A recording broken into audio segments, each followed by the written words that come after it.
Günaydın. Bugün Berlin'deyiz. Aslında dün akşam gelmiştim ve şu ana kadarki gözlemlerimden şunu söyleyebilirim ki burası gerçekten Türkiye'nin bir şehri gibi. Yani böyle hiç yabancılık çekmedim açıkçası. Bir sürü Türk var, bir sürü Türk restoranı var, mağazası var. Yani bildiğiniz Türkiye'ne gibi hissediyorum. Onun haricinde çok bir yere gezemedim çünkü dün akşam gelmiştim. Dün gece yine uyuyamadım ama bu sabah bilmiyorum böyle bir enerji doluyum. Konuşamadım. Şimdi ilk durağımız olan Alexanderplatz'e gidiyoruz. Heyecanlıyım. Bugün hava şansıma çok güzel. Çok mutluyum o yüzden.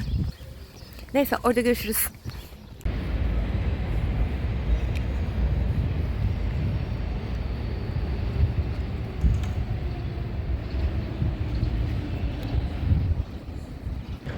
Evet arkadaşlar burası meydan. Vallahi nereye gideceğimi ben de bilmiyorum şu an. Öyle bir zaten hiçbir yer şu an açık değil. Sabah 9 saat 9 ama hiçbir yer açık değil. O yüzden diyorum ki acaba ilk önce landmarklara mı gitsek? Oraları mı gezsek? Bir kafamda küçük bir plan yapıp gezimize devam edeceğiz. Bakın adamlar öyle bir kule yapmış ki kafanızı kaldırıyorsunuz. Daha da kaldırıyorsunuz. Sonra daha da kaldırıyorsunuz. Anca tepesini öyle görüyorsunuz. Neyse kuleyi yalnız geçtikten sonra kulenin altında şöyle bir müze var. Sonra şurada bir kilise var. Bunun da kilise olduğunu düşünüyorum. Şurada 2 tane daha kubbesi görünen binalar var. Onların da kilise olduğunu düşünüyorum. Neden bir yerde böyle 4 tane farklı kilise var bilmiyorum ama hadi gidip gezelim. Benim gerçekten çok merak ettiğim bir şey var. Avrupa'da gün 10-11'de başlıyor ve akşam 5-6 en geç 8'de bitiyor. Yani niye böyle? Hani insanlar şimdi ben de İrlanda'da yaşamaya başladığım için güneş ters açıdan geliyor ama böyle geri de yürüyemem. Neyse. Şimdi ben de İrlanda'da yaşamaya başladığım için hani orada saat tamamen 5'te bitiyor, tamam mı? Şu anda görünmüyorum. Bir dakika. Neyse, durup anlatmaya karar verdim. Şimdi ben de İrlanda'da yaşamaya başladığım için hani orada da gün 5'te bitiyor yani. Herkes 5'ten sonra evine gidiyor. Ve hani evde oturmak da sıkıcı. Yani mesela ben Sharon'la birlikte yaşıyorum. Ve Sharon da mesela sıkılıyor. Hani evde yapacak bir şey bulmuyor ama evde oturmayı da seviyor. Yani çok garip. Hani evde oturmayanlar da publara gidiyor. Ama publarda da mesela hani böyle işte bizdeki bar yani barlarda işte sabah 2-3'e kadar oturalım diye bir şey de yok. Herkes 8-9 evine gidiyor. Hani aslında bakıldığın zaman düzenli bir hayat için gayet güzel ama sosyal hayat yok yani. Hani insanlar sosyal hayat olmadan nasıl yaşıyorlar anlamıyorum. Burada da öyle mesela. Saat şu an 9 ya da 9.30 ama hiçbir yer açık değil. Yani sokaklar falan neredeyse bomboş. Çok garip hissediyorum. Neyse bu arada şu arkamdaki yere geldik.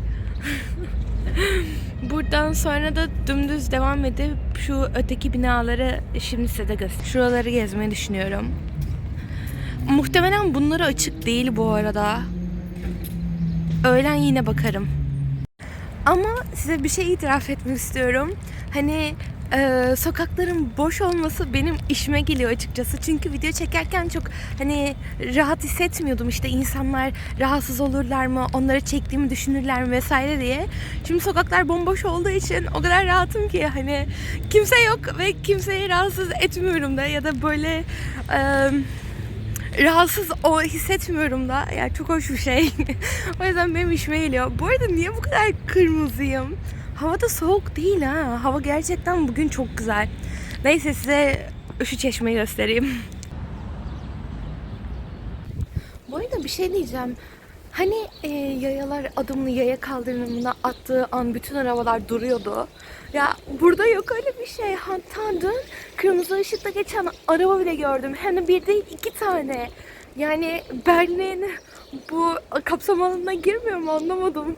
Kimse durmuyor. Ya tamam hadi kimse durmuyor değil. Duruyorlar gene ama yani hani böyle anlattıkları gibi işte senin yaklaştığını gördüğü an duruyorlar işte. Sana izin veriyorlar falan filan. Öyle bir şey yok yani. Ya da bilmiyorum benim şanssızlığım mı desem bilemedim yani. Ay ama yanlışlıkla gene çok güzel bir yere geldim. Şimdi size göstermek istiyorum bakın. Ya bakar mısınız? Buralar işte Türkiye olmayan kısmı Berlin'in. Buralar Avrupa kısmı. Böyle tarihi... Şuna bakın. Bu da çok güzelmiş. Ne yazıyormuş bakalım.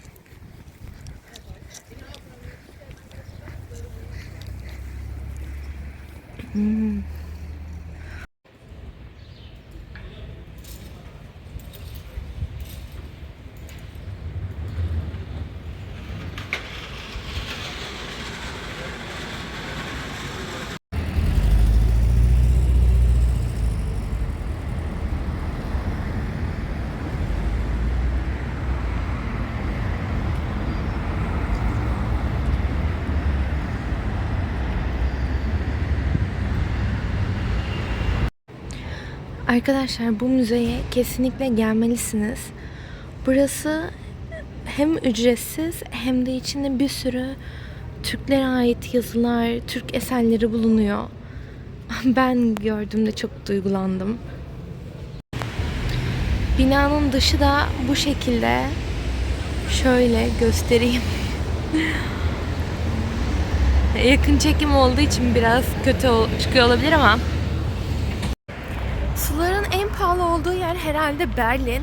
Nereye gitsem 3-3,5 euro diyorlar ya. Hani marketten alayım diyorum. Market karşıma bir tane bile çıkmadı şu ana kadar. Hani yani ilaç içecekseniz ya da susuzluktan ölüyorsanız geçmiş olsun. 3,5 euro gitti yani. Arkadaşlar ben kazıklanmışım. DM'de 75 centti. Neyse. Su mevzusu bırakalım da bakın nereye geldim. Burası yine böyle bir tarihi bina. Şurası da meşhur kapı. Şimdi buraya gideceğiz. Şu arkadaki bina Rusya konsolosluğu. Önüne de Ukrayna için böyle bir şey yapmışlar.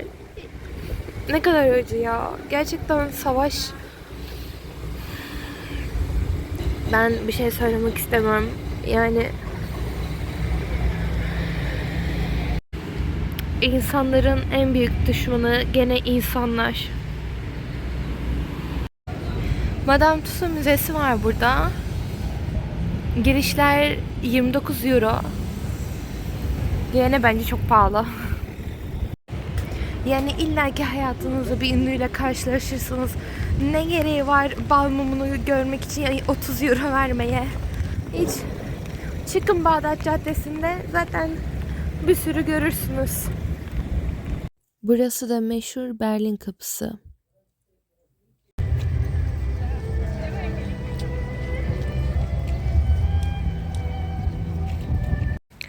Bu heykelin olduğu parka geldim.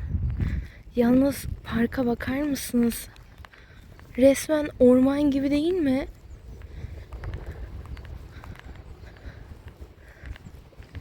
Uçsuz bucaksız ya. Sonunu göremiyorsunuz. Ay çok hoşuma gitti. Bu gördükleriniz Berlin duvarından kalanlar. Şurada da bir tane var. Burası Legoland. Legoland'ın girişi. Ama ne yazık ki yanımda çocuk olmadığı için giremiyormuşum. Ve yarın günlerden ne? Perşembe. Yarın da büyük yetişkinlerin günüymüş ama benim bugün son günüm. Ya neden? Ya Legoland'a neden biz giremiyoruz? Yani ben yetişkinde değilim, 24 yaşındayım. Ya of, çok moralim bozuldu. Mini Berlin'i Legolardan görmek istiyordum. Kadın diyor ki burası müze değil, burası playground.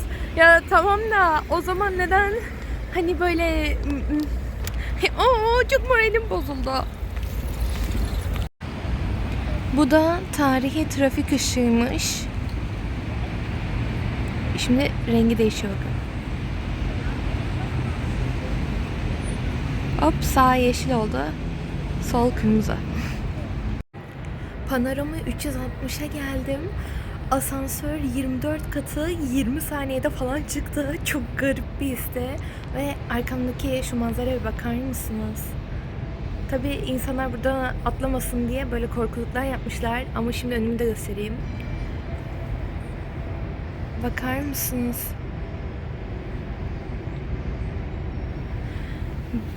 Bunun çevresini bu balkondan böyle dolaşıp bütün Berlin'i 360 derece görebiliyorsunuz. Çok güzel.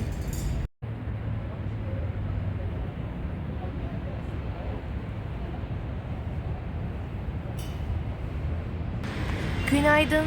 Bir son dakika gelişmesi oldu. Benim uçak biletim bir yerde grev olduğu için iptal edildi. O yüzden bugün Berlin'deki son günüm. İzlediğiniz için çok teşekkür ederim. Ben şimdi Amsterdam'a gidiyorum. Bir sonraki videoda görüşmek üzere.